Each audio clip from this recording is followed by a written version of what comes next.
High, আমি পৌলমী। আজকে দেখাবো কি করে ব্রাউনি প্রিমিক্স দিয়ে ব্রাউনি তৈরি করতে হয়। আপনারা চাইলে কিন্তু যেকোনো ধরনের কোম্পানির ব্রাউনি প্রিমিক্স ইউজ করতে পারেন। আমি এখানে ট্রোপোলাইটের ব্রাউনি প্রিমিক্সটা ইউজ করেছি।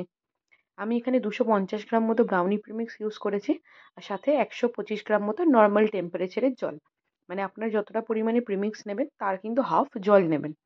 তারপরে ওই দুটোকে খুব ভালো করে মিক্স করে আমি এখানে ফরচুনের সাদা তেল ইউজ করেছি 75 গ্রাম মতো। এই তিনটে জিনিসকে খুব ভালো করে মিক্স করতে হবে।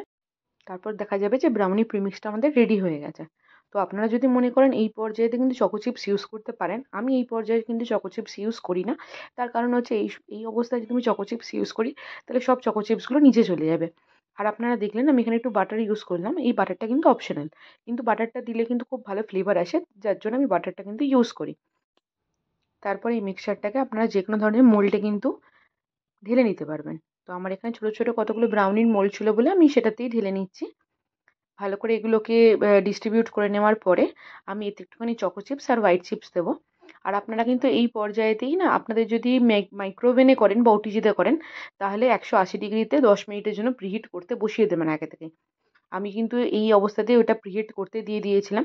তারপরে আমি এখানে চকো চিপস আর হোয়াইট চিপসটা ইউজ করেছি। করে হালকা হাতে কিন্তু এটা একটুখানি মিক্স করে নিতে হবে। খুব বেশি মিক্স করলে কিন্তু চকো চিপস আর হোয়াইট চিপসটা নিচের দিকে চলে যাবে, তখন ওটা কিন্তু পুড়ে যাওয়ার চান্স থাকবে।